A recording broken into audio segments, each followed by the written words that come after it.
Buenas, bienvenidos a un nuevo programa de Foro Hermes. Nos acompañan dos contertulios habituales.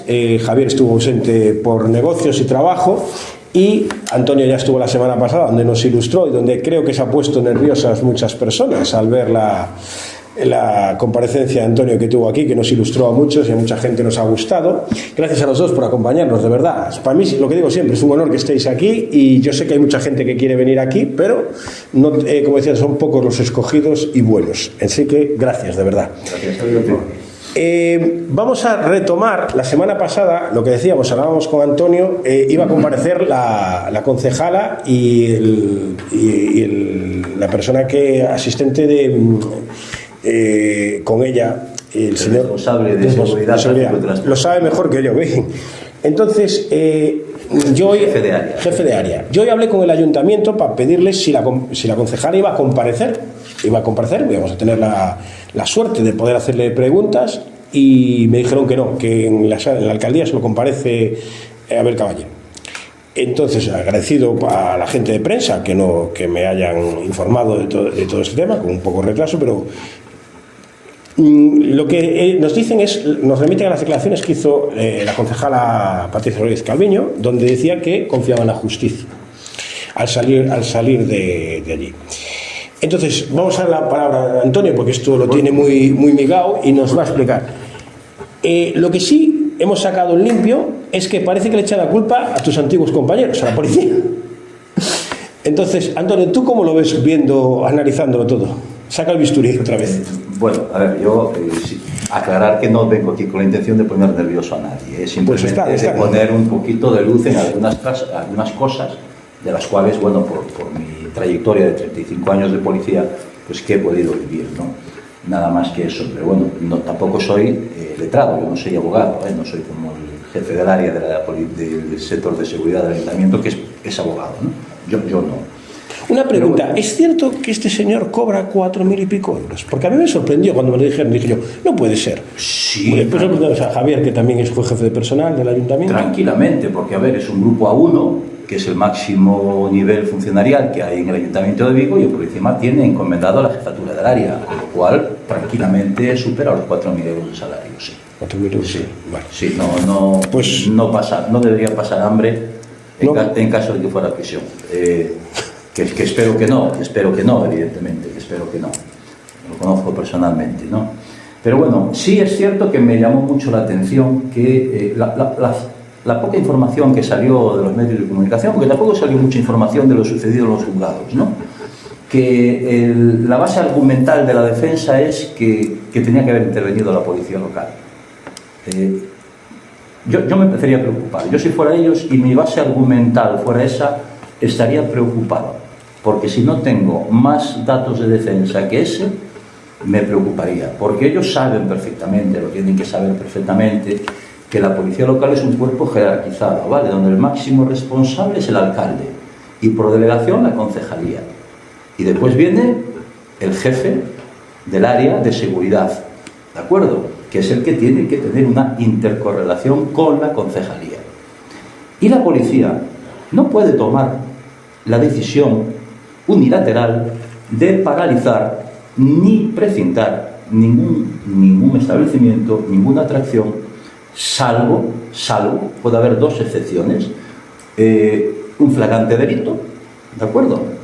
Que es la misma excepción que te permite entrar incluso en un domicilio particular, cuando está cometiendo un flagrante delito dentro del domicilio, y que no necesitas una autorización judicial, ¿de acuerdo? O un peligro de emergencia inminente que ellos puedan detectar, ¿de acuerdo? Que no es el caso. En esta ocasión... ¿Tú crees que la pelota es a seguir? O sea, decir, a ver si me saco el marrón, como pasó ya en el Marisquiño, ¿eh? Esto recordemos que ya también el Marisquiño, cuando tal, era culpa hasta del exalcalde Carlos Príncipe. Cuando lo llamaron y dijeron, va a ser culpa mía tras tantos años. Sí, a ver, ahora me supongo que jugarán con los tiempos también, ¿no? Porque yo, por lo que leí en los medios de comunicación, ahora evidentemente el abogado de la acusación va a solicitar el testimonio del jefe de la policía, porque yo me supongo que le querrá preguntar si existía alguna orden en la policía para que interviniesen precintando o paralizando la actividad. Es cierto que el perito estaba enfermo y no pudo ir. Entonces, esa es otra de las cosas que arrojará luz a todo esto también, claro. Pero bueno, el perito no deja de ser la persona que revisó la instalación, que hace la revisión anual, que sí es cierto que cuando hace la revisión, igual se produjo hace 6 o 7 o 8 meses, la instalación estaba en perfectas condiciones, pero después ha tenido pues actuaciones en diferentes lugares y ha podido haber algún problema. Claro, porque ellos en el momento que llega allí la policía, nadie le manda presentar eso, que era lo que tenían que recibir una orden directa. Obligatoriamente, de oficio la policía, salvo las 2 excepciones que he dicho antes, no puede efectuar ni una paralización ni un precinto. Tiene que venir por vía ejecutiva de quien es su superior jerárquico. De hecho, pasa después, ¿no? Nos encontramos que a raíz de ese triste suceso donde fallece esta persona, sí se paralizan todas las... Evidentemente. Y ahí el problema que hay. Porque ahí es donde ya no hace falta precisamente que venga la orden de arriba. ¿Por qué? Porque ya hay un peligro inminente constatado. Es decir, ya hubo un accidente con una persona fallecida. La policía ya puede actuar de oficio sin necesidad de que le venga una orden. Ya le vendría incluso una orden judicial, que es también quien puede ordenar la paralización de una actividad o de un elemento como el que... Sí que es cierto que ya había... O sea, que ya el ayuntamiento se hace cargo de eso, de no poder hacer, es decir, que no se hagan más si no hay una serie de cosas. Evidentemente a partir de ahí, pero claro, ya había pasado, la fatalidad se había producido, ya se había producido la fatalidad. Entonces, veo cosas, digo, desde mi punto de vista, que no soy ningún experto, ni soy... Sí, pero has estado dentro, ningún abogado, y has estado allí. Ahí. Es más, hasta veo cierto error que sea el mismo abogado defensor el que lleve las 2 partes. Porque en cualquier momento va a surgir un conflicto de intereses, ¿no? Es decir, que el mismo abogado lleve a la concejala y lleve al jefe del área, me parece extrañísimo, ¿no? Me parece extrañísimo. Y además, por encima, si según las noticias que tengo, el abogado es el mismo abogado que defiende a la policía local, a toda la policía local, en los juzgados cuando son requeridos. Cuando yo desde jefe de área tendría miedo por una cosa. Los precedentes son malos, con lo que les pasó el último que acabó en la cárcel, que lo dejaron caer. O sea, al final, cuando fue el tema del caso Puñada, quien cayó, que fue la persona esta. Porque los jefes de área tienen una responsabilidad, cobran por ello, y tienen una responsabilidad, que es hacer las cosas bien. Y si no hace las cosas bien, pues alguien tiene que cargar con la responsabilidad.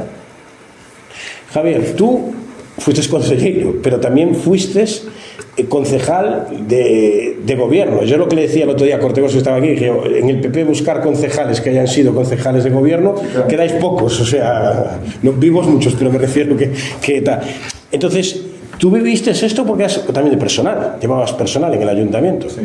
Te alabaron aquí mucho el otro día. El presidente del comité está aquí presente y aquí estamos, mira. Y llegamos a hacernos amigos y todo, de verdad. Nos llegamos a hacer amigos no por cualquier cosa, sino por lealtad mutua.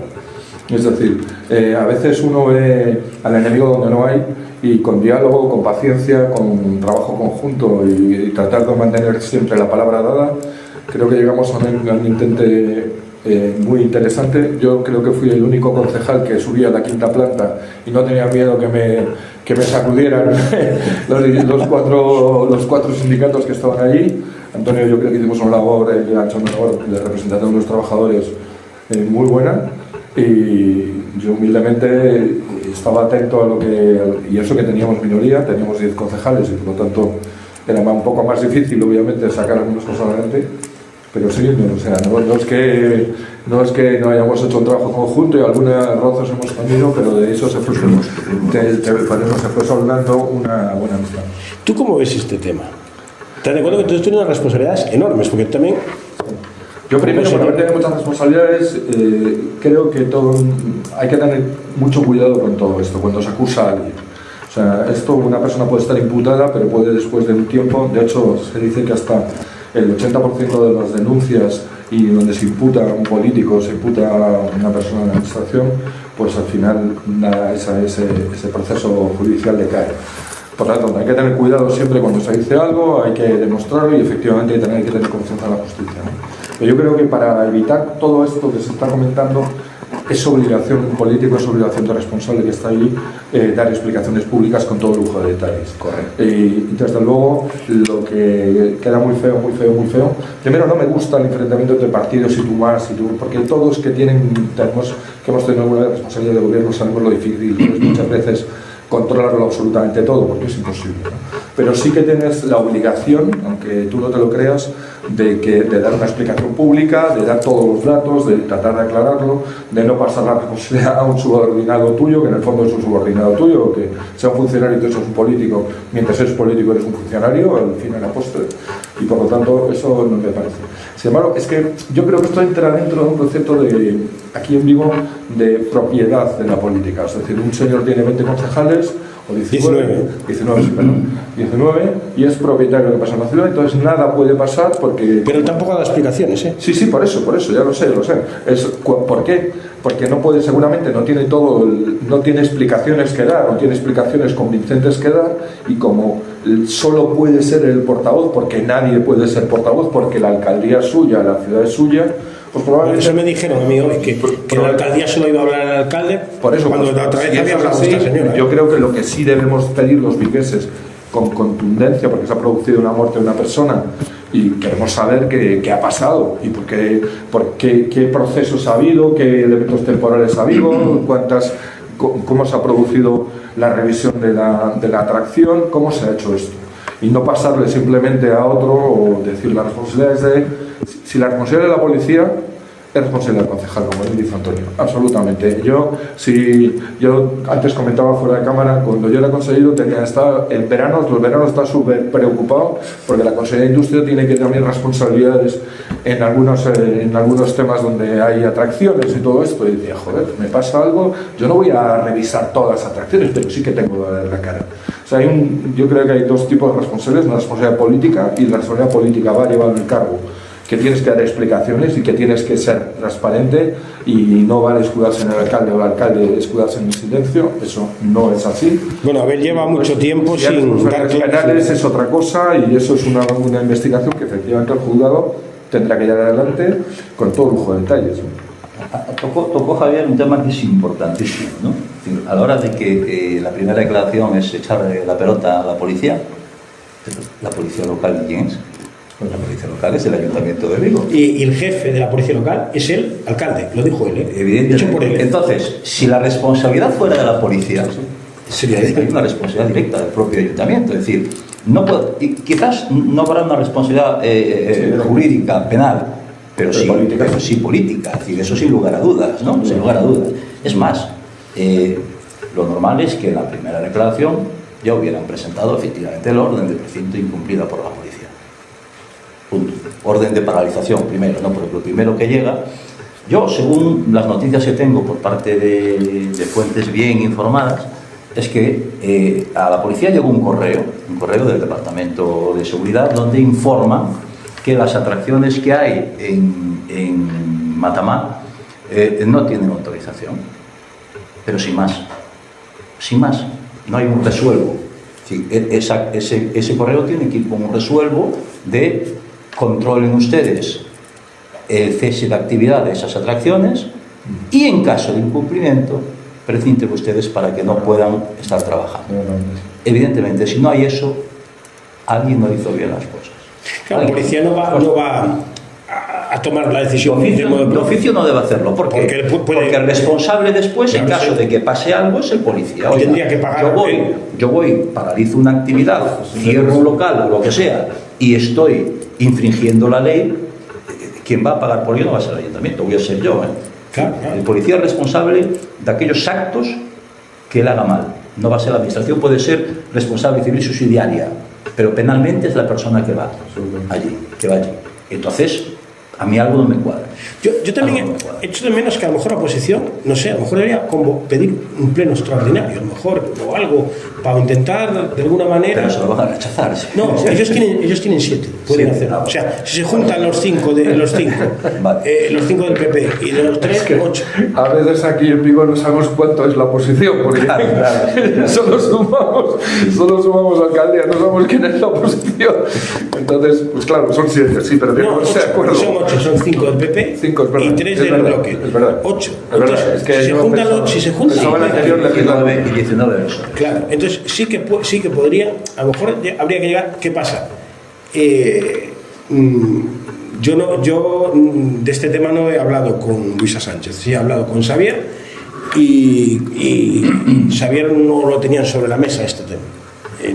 Digo Luisa Sánchez porque es la presidenta del Partido Popular y es la que realmente ejerce, porque el otro hombre está por allí. Pero yo insisto que creo que sí que tiene que pedir responsabilidades políticas y a lo mejor no es una mala idea plantear un pleno a este respecto y hablar de eso y pedir responsabilidades políticas. Es verdad que una vez que se vote, al final no vale para nada, no vale bueno, pero para nada, pero sí pedir explicaciones, ¿no?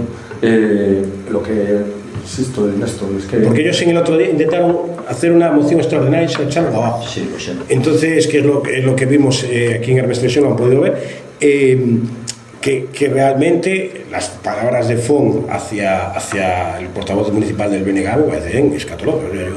Este señor, después, a mí me hace gracia porque se meten en un Jacome tal, y yo, pues no sé, de tal, porque le llegó a llamar allí, insultarlos, por eso te digo. Realmente la situación, hay que recordar que aquí hay una persona fallecida, que eso es lo gran importante, y su familia tiene derecho a saber lo que pasó. Y yo creo que el ayuntamiento no ha estado a la altura. Y eso es lo gran importante. A ver, caballero, entre fiestas, presentar cosas, presentar sus tonterías y sus... Digo tonterías porque me parece que la vida de una persona, que decía el otro día, es lo más válido que tenemos. Entonces, yo creo que... No hay cosa mayor. Entonces, que ni siquiera haya recibido a esa familia por lo que nos han dicho. Yo, a día de hoy, sigo sin tener conciencia de que lo recibieron. Entonces... Pero va todo en el mismo concepto. Va todo en concepto de propiedad, de no tengo fallos, soy perfecto, la ciudad, voy a sacar 21 concejales, esto es mi ciudad, mi vida, y no se da cuenta que efectivamente a quien se debe no los votantes solos, sino, porque a lo mejor una persona no va a votar, pero se ve a los ciudadanos, a los ciudadanos que conforman la ciudad, ¿no? Y yo insisto, es un punto de vista muy, muy suyo. Yo creo que el alcalde de Vigo ha tratado de hacer, y se enorgullece de eso, no una marca Vigo, sino una marca Abel. Y cuando vas fuera de Vigo, lo del Abel Caballero, el alcalde. Entonces, porque más allá de ese folclore que monta, que el tema de las luces, bueno, yo creo que está ya un poco, ya hasta, a veces es chascarrillo, ¿no? Fuera de aquí de la ciudad, aunque viene mucha gente, sin ninguna duda. No sé si consumen esas personas, pero bueno.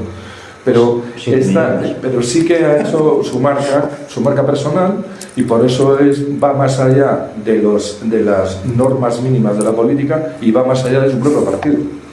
Mira, yo para mí algo es importantísimo. Lo que sucedió el 3 de agosto del año 24 no fue peccata minuta, fue un tema de calado, fue un tema de mucho calado, ¿no?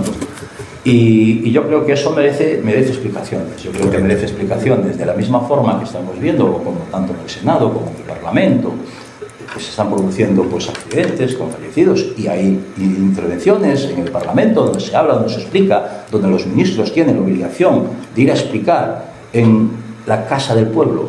Pues el Ayuntamiento de Vigo es la Casa del Pueblo de Vigo, y yo creo que los ciudadanos de Vigo tenemos el derecho a saber qué pasó, qué se está haciendo, no meterse en temas que están sub judice, evidentemente, pero las explicaciones pertinentes a la ciudad de que esta administración hizo las cosas bien. Punto. Si no lo hacen, algo tendrán que ocultar, digo yo, algo tendrán que ocultar. Yo me acuerdo cuando fue el Marisquiño, que nos reunió la prensa toda allí. Eso sí nos dijo, no grabéis esto, pero bueno, pero sí nos reunió la prensa y al día siguiente nos dio explicaciones. Eso no ha pasado. Eso no ha pasado. Ha pasado un año y pico y no ha pasado. Entonces, hay una cosa que sí que puedo decir. Esta semana misma volví a tener el cisma, que el Xacobeo, la Xunta apoya el Xacobeo. ¿Cómo la Xunta no va a apoyar el Xacobeo? Es para toda Galicia. Es que si la Xunta le diese a la Navidad de Vigo, el alcalde de Orense, el señor Jaco, me diría: ¿y por qué a mí no le da ese El Xacobeo es patrimonio de la UNESCO. Claro. Es decir, que va mucho más allá. No tiene nada que ver una cosa Va con mucho otra. más allá. Es que mezclar esas dos cosas es absurdo. Mezclar churras con meninas. Es absurdo. Es que, pero nos damos cuenta del problema que tiene este señor. Abel desaparecerá, la Navidad desaparecerá, la Navidad de Vigo, quiero decir. Sí, la ese Navidad, fenómeno que se ve. Pero Xacobeo continuará. Pero seguramente igual hasta se queda como... Yo creo que habría que reformarla, sin ninguna duda, y habría que buscar otro tipo de valor y de consumo para la ciudad, no solo el tipo de consumo que todos vemos, ¿no? Y también algunas zonas de la ciudad que quedan destrozadas después de... No, es que estamos en febrero y siguen las luces de Navidad puestas. Están quitando. Hay bromas, gente que viene de fuera me dice que ya está preparada la Navidad el año que viene. No la sacáis nunca. Lo de este año, ¿ya? No la sacáis nunca. Yo creo que eso es posible que haya quedado, es una idea. Yo fui concejal, a mí no se me hubiera ocurrido la idea tan brillante, entre comillas, de hacerlo. Quizás no. Quizás se me hubiera ocurrido hacer cosas por la ciudad, decirle, a ver... Bueno, voy a decir una cosa que la gente no sabe. Él no tenía presupuestos. Primicia. Él no tenía presupuestos, pero la alcaldesa Corina le dijo: yo quiero luces de Navidad. Así que las buscas donde quieras, más baratas, y a Javier se tuvo que buscar las luces más baratas que para conseguirlas. ¿Es verdad lo que estoy diciendo o no? Sí, y tuvo que andar buscando no sé cuántos sitios para conseguir las luces. Pero había luces, había Navidad, y además con un sentimiento, yo creo que se ha perdido también, pero eso todo es Más familiar. se ha perdido lo que significa la Navidad, pero eso es otro discurso que no toca hoy. Pero como decía Antonio, la Navidad pues de Abel pasará, pero la ciudad no pasa, la ciudad sigue ahí. Y el alcalde, la verdad es que utiliza muy bien y después critica el populismo. Es un puro populista, es decir, es un puro populista. 100%. Y la realidad de las cosas es que cuando hay cosas importantes en la ciudad, cuando de verdad hay cosas importantes, defender la industria, yo lo viví eso en primera persona. Yo nunca vi, en los años 11 y 12 de la crisis tremenda, yo nunca vi al alcalde subirse. Lo vi cuando había que botar el barco, pero yo nunca lo vi en un astillero que estaba fastidiado, nunca. Y he venido muchísimas veces a los astilleros, como bien saben los trabajadores de todos los astilleros de la ciudad. Yo nunca le vi haciendo una propuesta, ir al Ministerio de Industria y poner encima de la mesa su poderío como presidente de Vigo, de alcaldía, de la Federación de Municipios. La verdad es que nunca lo he visto con... A veces anuncian cosas, pero anuncia la zona franca, pero como esto todo está mezclado, yo creo que a la ciudad hay que decirle qué quiero como ciudad. ¿Vosotros creéis que gastarse 12 millones en un parking en la ETEA? Que yo tengo una teoría judeo-masónica, como decían antes, él sabe que Pedro Sánchez puede tener un periodo pero que está agotado, que entrará el PP, que cuando entre el PP, zona franca pasará a manos de otra persona y le dirán: no, ahora no podéis hacer ese parking de 12 millones. En la Plaza de Arts de la ETEA, gastarse 12 millones en un parking, ¿creéis que es lo mejor? Despropósito. 12 millones de euros. 12 millones en un parking eterno, un despropósito.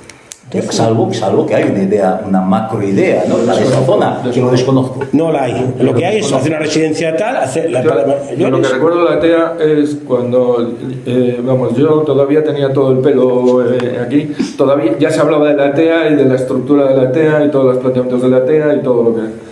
Pero sí, pero yo creo que hay muchas cosas que están desproporcionadas. Estamos hablando de Tú millones de a euros, veces hablas del estadio Balaídos, ¿no? Pues es un estadio municipal que utiliza una empresa privada con todo el cariño al Celta. Yo soy socio del Celta, y yo quiero que el Celta gane la Copa de Europa, si fuera posible.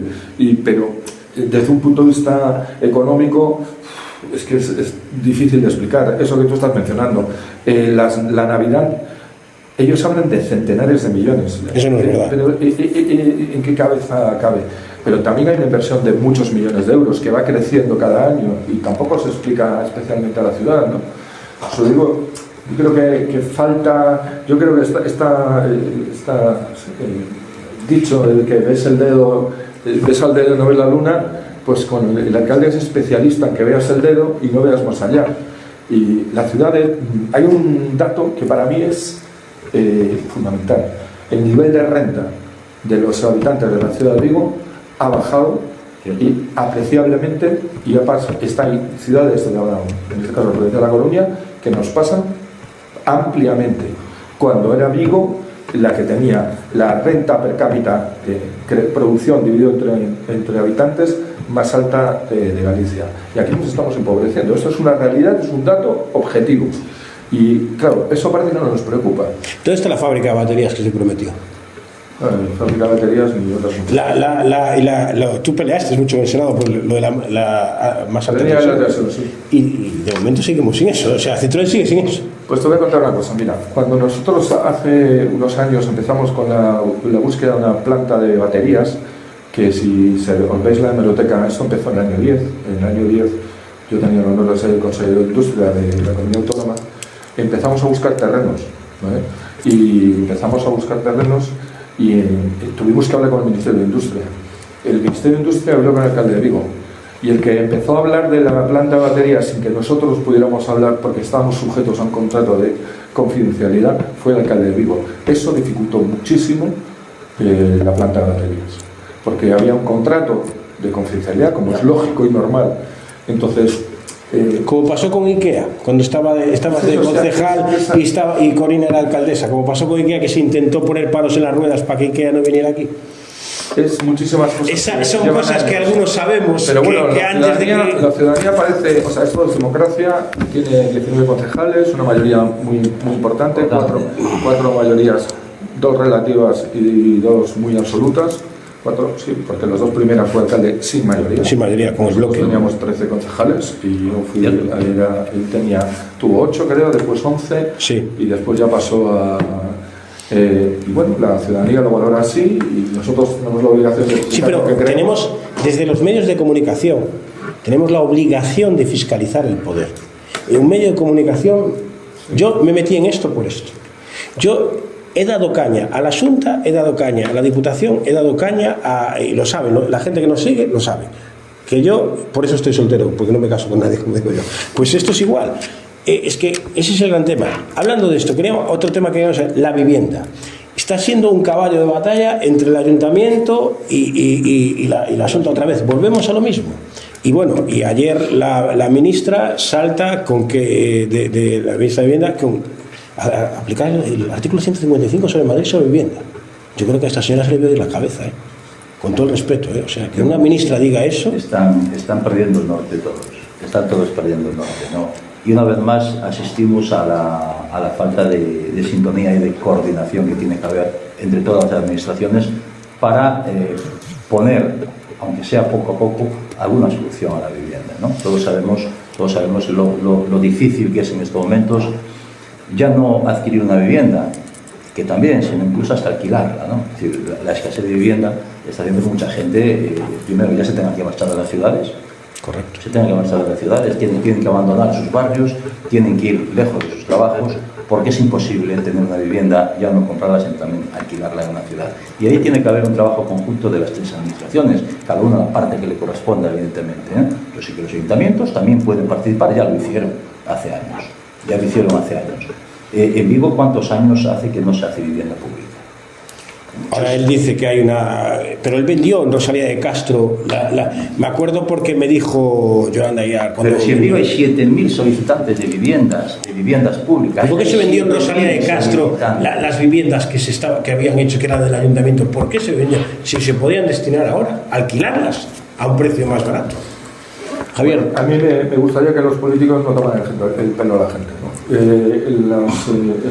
Oye, está bien que lo diga él, que fue político. Es verdad, porque además nos comimos una crisis muy grande y no había explicaciones que dar, la gente no tenía para comer, o sea, literalmente, y no había sistema bancario, y tuvimos que dar la cara, y no pasó nada. Bueno, primero antes de nada, sobre el tema del 155, ya que me das la oportunidad de decirlo en un sitio público, a mí me parece un escándalo. Solo una persona que está en un gobierno que después de la aplicación de un 155 no nos olvidemos que por un golpe de Estado, o sea, por algo perfectamente ilegal, que además a los que lo cometen les dan el indulto y con uno de ellos que tenía la cobardía, se lo digo, ojalá me escuchara, es un puñetero cobarde, que se va en un coche a Bruselas que vive de todos los europeos, que este señor esté negociando con ellos, el partido de esta señora, que le dice a la presidenta de la Comunidad de Madrid que tiene derecho a hacer la política que le parezca dentro de sus competencias, que le ha votado a la gente por mayoría absoluta, me parece un escándalo, me parece de petición de dimisión, pero inmediata. No puede jugar con estas cosas. Eso es la política. La degradación de la política en este momento es tan grande que una ministra puede permitirse decir esa barbaridad y que no pase absolutamente nada. Es una barbaridad lo que dice. La aplicación del 155, primero, no tiene mayoría absoluta en el Senado y se prevé que no vayan a tener, gracias a que el Senado existe, porque el Senado es el que tiene que dar la autorización al 155. Por eso el Senado importa más de lo que parece. Pero que lo diga en estas condiciones. O sea, negociando con un señor que salió de la cárcel por una ley hecha a propósito. Pero el artículo 155 está previsto para unos casos muy concretos. No está previsto para unos casos. Para el tema de la vivienda, por Dios. Pero vamos a ver. Sería imposible. Sí, ahora es una tontería. Eso es una tontería que dijo. Que sí es cierto que esa tontería dicha por una ministra. Claro, es que ahora hablamos de grave. Yo no soy ejemplo de nada. Pero yo cuando fui a Madrid fui a estudiar y mi padre me pagó lo que me podía pagar, y cuando tuve mi primer sueldo yo fui a vivir a una zona del barrio Pilar que había que coger 2 metros para llegar al centro de la ciudad, y la cosa ya era complicada. Entonces yo sé que ahora es muy difícil esto, pero estamos jugando con muchas variables. La primera, lo que le falta a los jóvenes son salarios para que puedan pagar sus pisos. Se le falta trabajo. España es el país de Europa con un paro juvenil más elevado, donde los jóvenes se van más tarde de sus casas, porque efectivamente lo que tienen derecho, lo que la gente tiene derecho es ganarse la vida para poder pagar una vivienda. No es tan directamente, la Constitución no dice exactamente que te tengo que dar una vivienda.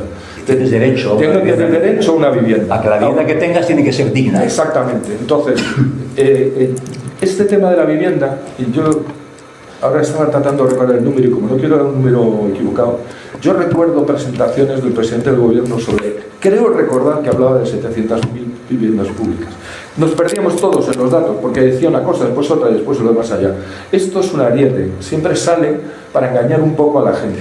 Vengámonos a Vigo. Abel Caballero, tú en ese momento estabas de concejal de gobierno, dijo en su programa de gobierno que iba a llenar Vigo de grúas.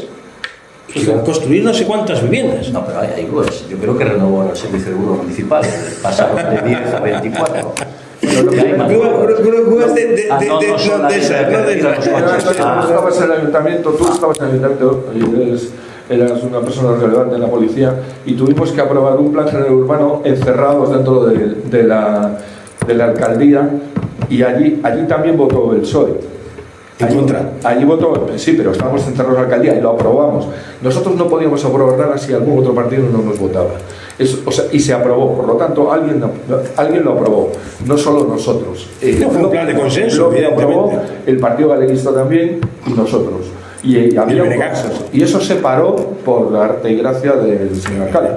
¿Hasta cuántos años han pasado? No sé cuántos. Bueno, y eso. Pero vuelvo a repetir, esto de lanzarse un problema grave unos contra otros es una forma de marear a la gente. Marear a la gente. O sea, el problema de la vivienda no se soluciona si no se abre más terreno, si no se garantiza, por cierto, la propiedad privada de la gente, no se pone en duda continuamente la propiedad privada de la gente, porque si uno tiene un piso y tiene miedo de alquilarlo, pues no lo alquila, y por lo tanto, ya que hay un exceso de sobredemanda, pues no hay más oferta. Entonces, hacer suelo para que se pueda construir, es verdad, hay una pública, a la gente, como hablamos antes de la cámara, a la gente que lo necesita de verdad. Si pudieras primero ofrecerle un trabajo sería mejor que si le ofreces un piso, pero en mi opinión, que se me entienda bien. A una persona que hace falta ayudarla, el primero para ayudarla. Pero cuidado, yo no sé si habéis visto, y voy a decirlo aquí en 4, en el programa de Nacho Abad, que se ve una chica, una señora, diciendo que ella con su renta eran 1.400 euros y que no le daba, que le daban una renta mínima vital. 1.400 euros. Es que hay gente en esta ciudad que no cobra ese dinero. Cuidado, yo cuando escuché dije, yo hasta creí que era un fake. La media salarial en Vigo no está en 1.400 euros. La media. No está. Mira, hay un dato. Solamente en Vigo viviendas turísticas censadas, hay 2.000 censadas, que están en el registro de la Xunta de Galicia, sobre 2.400 viviendas. ¿Sabes por qué muchas de esas viviendas que salieron del alquiler tradicional se fueron al alquiler turístico? Por la inseguridad que tienen los propietarios. Porque no se sienten seguros, porque saben que el alquiler turístico tiene una seguridad jurídica mucho más importante que un alquiler convencional, ¿vale? Porque yo lo pienso y yo no soy de la ultraderecha, Bueno, depende. A veces lo acusan de ultraderecha o de bloque. Yo no soy últimamente yo no soy de la ultraderecha. Yo digo lo que pienso. Yo digo lo que pienso. Oiga, si hay unas personas que son vulnerables, esa vulnerabilidad no la tiene que sufragar una persona particular, tiene que sufragarla el Estado. Si no se puede echar a una persona a una vivienda, me parece muy bien que no se eche, pero que la pague el Estado. No tengo que pagarla yo, que soy un pensionista, que estuve trabajando toda mi vida para poder comprarme un apartamentito y tener un complemento a mi pensión. Aún por encima tengo que mantener a unos señores que están en una casa y pagarle los suministros. No, señor, si esa persona es declarada por el Estado vulnerable, que sea el Estado que sufrague sus gastos. No voy a sufragarlos yo. Pero ese es el que quieren. De que muchas viviendas salieron del mercado tradicional de alquiler para el mercado de alquiler turístico, precisamente por tanta inseguridad. Yo en todo caso creo que una cosa es una persona vulnerable y otra es persona que lo está pasando por regular.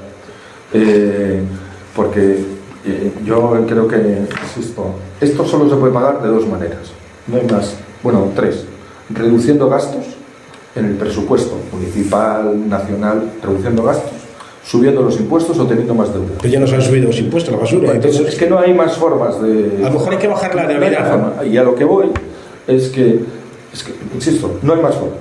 O reduce los gastos, o todo el rato, en vez de gastar en una cosa, gastas en otra, gastas en vivienda en vez de 7.000 asesores, 2.000 no sé qué y no sé cuánto. Eso es una.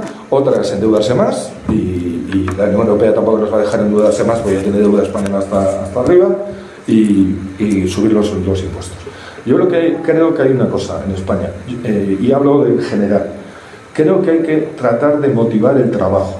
Es decir, en España, fuera las personas vulnerables, que me entiendan bien, fuera las personas vulnerables hay que echarles una mano entre todos y bien hecho. Yo soy el primero.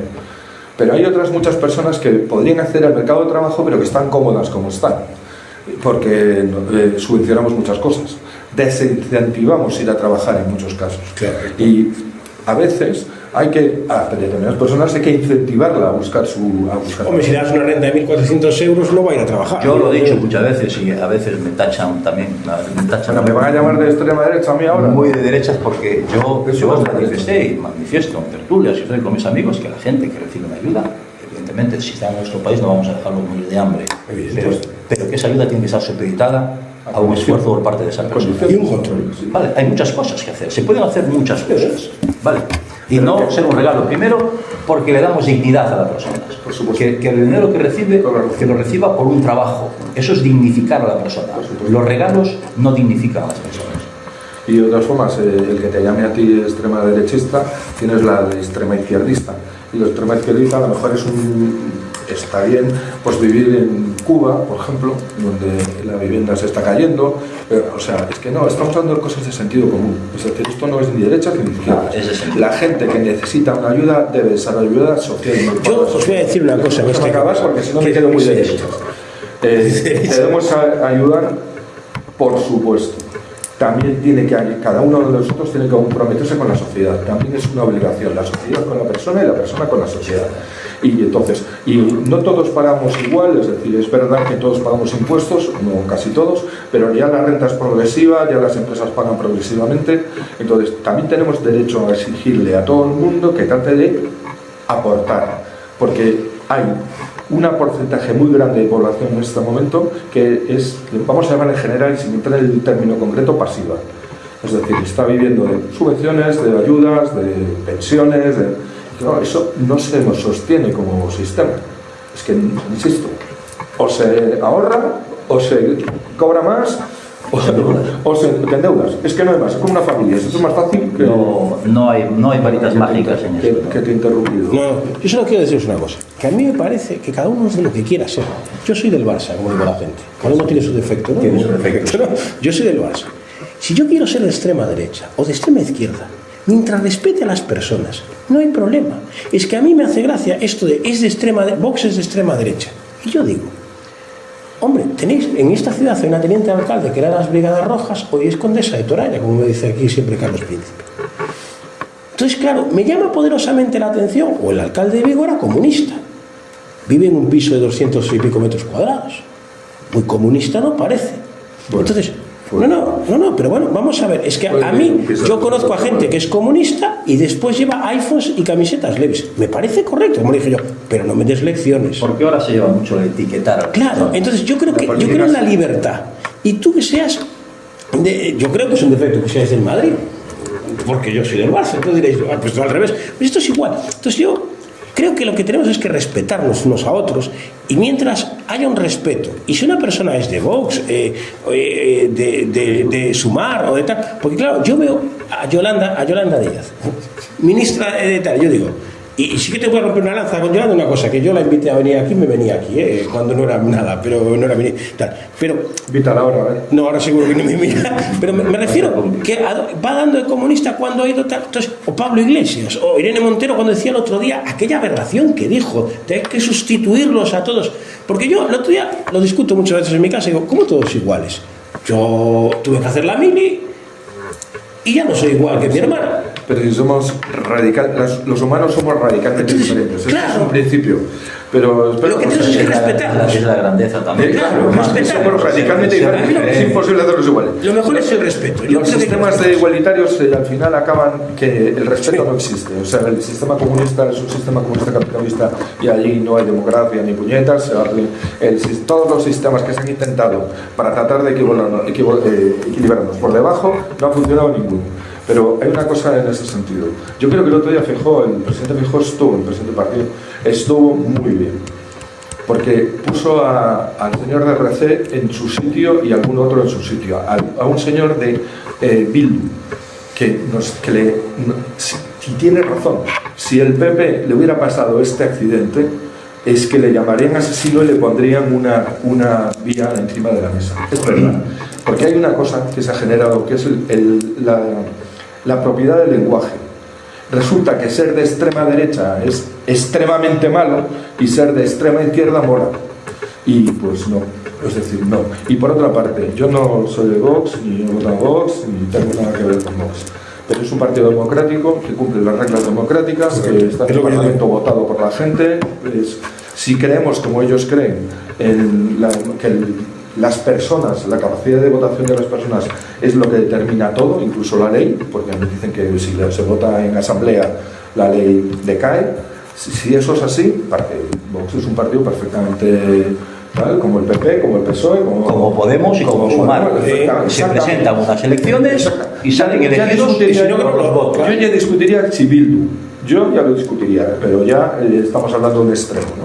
Pero por eso digo que parece que porque es que el PP tiene una limitación, es que no puede pactar con nadie, porque claro, el argumento básico de las campañas electorales en este momento, la de Aragón, el elemento básico es que viene la extrema derecha, oiga, vienen los votos de la extrema derecha, serán los votos. Yo creo que la ciudadanía ya perdió ese miedo, es un argumento que se lleva utilizado demasiado. Por eso, de tantos así. Y yo que no voté ni votaré nunca por ideología Vox, pero sí es cierto que si son elegidos por el pueblo hay que respetarlos y claro, los no demás. cometen ningún delito, y si no, pues que no los vote. Si no quieren que entren en el